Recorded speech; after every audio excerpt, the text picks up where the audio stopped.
So ganun po ka grabe yung epekto ng init sa ating mga alagang manok katambayan, no? Hingal talaga ng hingal, kaya pinaka-importante sa pag-alaga ng manok pag ganito yung panahon, dapat palaging may tubig. So yan, no? Nainitan. So pag nagkataon na nakita natin yung ating mga tubig na naiinitan, kumbaga palitan nyo po yung mga manok natin. Grabe yung init. Diyan sila sa may basa na lupa. Ayan, nagtatago lahat sa ilalim ng mga puno dito sa ating manukan. Yung ating mga lamonsito, kalamansi, nakakatulong din po yan para ma-abos-bosan yung init sa kanilang katawan. Nalalamigan po sila. Ayan. So sa panahon din na tag-init, yan yun din po ang kagandahan, kasi yung ating mga manok ay palagi nangingitlog. Hindi naapektuhan yung kanilang pangitlog. Basta yung ating tubig dapat meron din pong vitamins gaya po ng King's Beta Plus. May ginawa tayo dito, napasilungan din po natin, at the same time pwede rin po sa manok. Sa nating manok nagpapasilong po dito. Grabe yung init ngayon dito, mamatay na yung mga damo. Yan. Yung iba dito itlog na siguro yung iba. Habol pa yung iba nating manok mamaya, mga hanggang alas 5 kasi yan sila mangitlog. Ang iba nating saging kinakain po nila. So yan, malapit na matumba. Grabe yung init. So sa panahon din ito mga katambayan, yung ating mga manok hindi po yan basta-basta nagkakasipon. Pero kahit ganun pa man po, ay nagbibigay talaga tayo ng Panamox Forte po kahit twice a week, antibacterial po. So yung ating patubigan, huwag din po painitan, na ilipat lang po sa malamig na hindi matamaan ng araw. So malikabok na dito ang ating mga alagang manok, papalamig. Pag ninegosyo po ng manok po, pinaka-importante talaga ang plano po kung saan natin ibibenta yung ating mga alaga, kung saan natin i-market, kung saan natin i-dispose. So yan dapat talaga ang una nyo pong isipin. At kung tayo po yung mag-uumpisa po sa pag-alaga ng manok, dapat alamin din po natin kung ano po yung mga manok na mabenta, kung ano po yung mga manok na alagaan po natin. Importante po yan, kasi dyan din po nagmamatter kung makakabenta tayo o hindi, o dyan natin malalaman kung makabawi tayo agad o hindi. So sa atin po, kung mag-upisa po tayo na konti lang yung budget, ang masuggest ko po talaga mag-upisa muna kayo sa native para kahit pa paano ma-idea po tayo mag-alaga po ng mga heritage pagdating ng time na gusto natin mag-upgrade ng mga alaga po natin. Dati kasi native yung ating alaga, at doon din ako kumuha ng experience po sa pag-alaga po ng mga heritage chickens. Sa ating inumpisahan po na native dati, nasa 2 peraso lang. So babae tsaka lalaki, hanggang nakapagpisa tayo. Yan, nag-upgrade po tayo, nagparami tayo ng mga inahin para sa ganon ay makapag-produce tayo ng madaming sisiw na pwede nating ibenta po na pangkarne.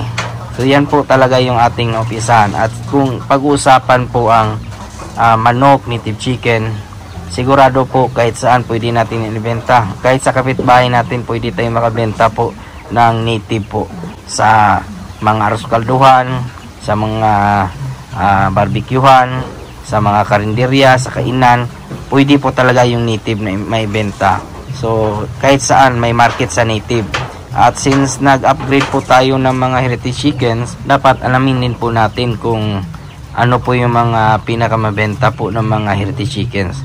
Yung sa atin po dito, nasa 3 talaga yung pinakamabenta na manok sa ating manukan. Yung ating Rhode Island, Black Astolorp, at saka mga Decal Brown. So yung 3 na yan, yan yung pinakamabilis na maubos sa atin at pinakamadaming naghahanap na gustong bumili sa atin. Kaya kung kayo po mag-aalaga po ng heritage chickens, yung 3 na yan ang pwede nyo pong umpisahan. Kung ano ba yung umpisahan natin, kung sisiw ba o yung mga malalaki. Kung konti lang yung budget nyo po, pwede tayo mag-umpisa sa sisiw. At least sa sisiw malalaman po natin kung ano po yung diskarte sa pag-aalaga po nila. At kung mag-umpisa tayo sa sisiws, dapat siguraduhin po natin na meron talaga tayong kulungan na maganda. Kasi yung mga alaga po natin ng mga heritage ay kailangan po yan ng magandang kulungan at mainit na ilaw. Hindi po pwedeng malamigan po yan sila, napakasensitibo. Kaya kung tayo mag-alaga, siguraduhin natin na may kulungan. At kung yung ating area po ay maliit, walang problema po yan. Kasi sa ating manukan dati, nasa 150 square meter lang po. Pero nakapagparami po tayo. So, wala problema, maliit man o malaki. Ang importante lang ay dapat palagi po natin linisan. Kasi una sa lahat, hindi pwedeng maging tayo damak o burara. Wala tayong sipag sa paglilinis. Magkakaroon tayo ng problema po sa ating kapitbahay. So, yan yung pinaka-importante dyan. Dapat linisan natin agad tsaka hapon yung ating manukan. Lalo na po pag dumadami na po sila. Kasi pag dumadami yung ating mga manok, sigurado dumadami din po yung ipot. So aga at saka hapon po ako naglilinis. At yan, isa po yan para hindi tayo makapag-attract po ng maraming langaw sa ating manukan. At sa pag-market naman po ng ating mga heritage chickens, madami din pong paraan po. Una na po dyan yung post sa online, pag-join po sa mga group page na pwede tayo makapag-post. May malaking chance po na makabenta po tayo. Yun nga lang, madami talagang mag-i-inquire. So kung wala kayong sipag na mag-reply, ay hindi ka talaga kita. So kahit ako po, nagre-reply po ako pag may magtanong kung magkano. Karaniwan kasi tinatanong pag nag-post tayo, how much? At dapat kumpleto din po tayo. Kung halimbawa na mag-post tayo, mas maganda, nalagyan na po natin ng presyo, yung ating number, yung ating location, para sa ganun wala nang maraming tanong. At kung bibili sila, automatic didiretso yan ng contact sa inyo. So yan po ang isa sa mga diskarte nyo po pag nag-post po tayo. Pangalawa po, pwede rin po tayong mag-supply sa mga nagbebenta po ng manok sa tabing daan. Dito sa amin si Jensen, marami po nagbebenta po ng mga upgraded heritage chickens. So yung mga heritage chickens ngayon ng mga pangkarni, wala problema, pwede po yan. Kasi ako nagbebenta naman po talaga ako ng pangkarning heritage chickens. Ang unang-una kasi na binibenta ko po, nagbebenta po tayo ng heritage chickens once na yung ating mga na-produce na sisiyo, madami pong lalaki. Yung mga mga lalaki lang po na mga pang-materialis yung iniiwan ko po.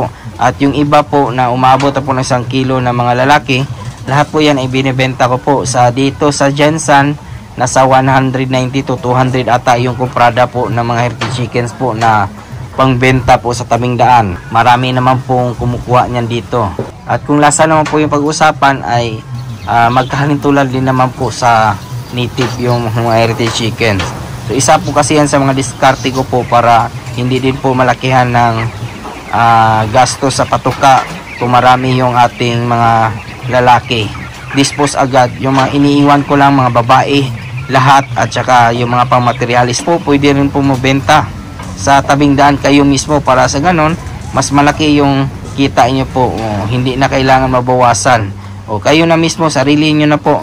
Yun nga lang, kailangan nyo po ng service din po. Pwedeng tricycle, pwede rin pong multicab. So ganon ang mga diskarte po natin. Kahit anong hayop pwede nyo pong gawin po yan sa inyong lugar. I-try nyo po para sa ganon maging kilala din po kayo sa inyong lugar na nagbibenta kayo ng manok. Ganon kasi ako dati na hindi pa kilala, ay kung saan tayo sa tabing daan nag-display. At habang tumatagal ay makikilala ka po at maaari ka pong makuha ng maraming customer po dyan. Pwedeng hingiin yung contact number nyo po at sila na mismo kumontak sa inyo pagdating ng time na kailangan po nila. So ganon po ako dati. Marami po tayong contact. Kailangan nyo pong magpakilala sa inyong lugar kung may mga alaga po tayong manok o kung nasa ganitong negosyo ka po.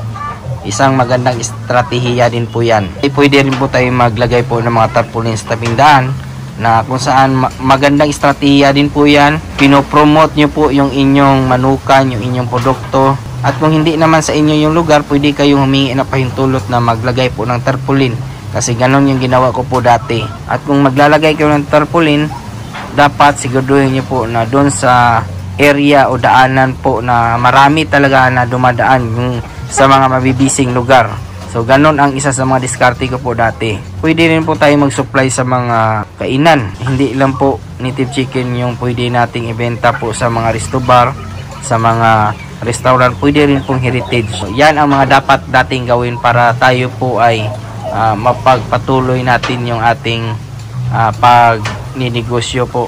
Sa pagninegosyo rin po ng manok ay hindi rin po bago na may mga time na hina yung ating benta. May mga time na lalakas din po. Sipag lang po talaga dito sa pag-alaga ng manok. Hanggat may bumibili sa atin, hanggat may diskarte tayo, patuloy tayong mag-alaga. Hindi pwedeng tumunganga lang tayo dito na maghihintay lang po ng lalapit sa atin na mga buyer. So kailangan po natin lumabas at alamin kung ano po yung mga nangyayari po sa labas sa pagbebenta, o kumbaga hindi lang dito sa manukan natin pwede tayo makabenta, pati po sa labas ng manukan. Kaya nga nag-i-explore po tayo kung saan tayo nakakarating, kung saan tayo nagdi-display para lang po makabenta po ng ating mga alaga. Bago kayo pumasok po sa ganitong negosyo, dapat handa ka rin pong malugi. At kung ako dati, nung nag-invest po tayo, yung kaya lang po natin mawala. Kung halimbawa hindi mag-click, at least yun, okay lang, kasi yun lang kaya kong i-invest, yun lang kaya kong mawala sa aking pera. Hindi po masyadong masakit po sa damdamin kung malugi po tayo o hindi mag-click yung ating negosyo na papasukin. Yan na po ngayong araw, at sana po ay may nakuha na po tayong kunting ideya po. At sa mga napadaan po dyan, sana po ay consider nyo po na i-subscribe, follow at i-like yung ating channel. Napakalaking tulong po yan. Kung may mga katanungan naman po kayo, ilagay nyo na po sa comment section at ating sasagutin. At huwag kalimutan i-click yung notification bell para sa mga susunod na videos. Sa mga nanood po dyan ngayon, shoutout po sa inyong lahat. Sa mga hindi ko naman po na shoutout, isa-shoutout ko lang kayo sa susunod. Maraming salamat, God bless, at ingat po kayo palagi. Bye bye!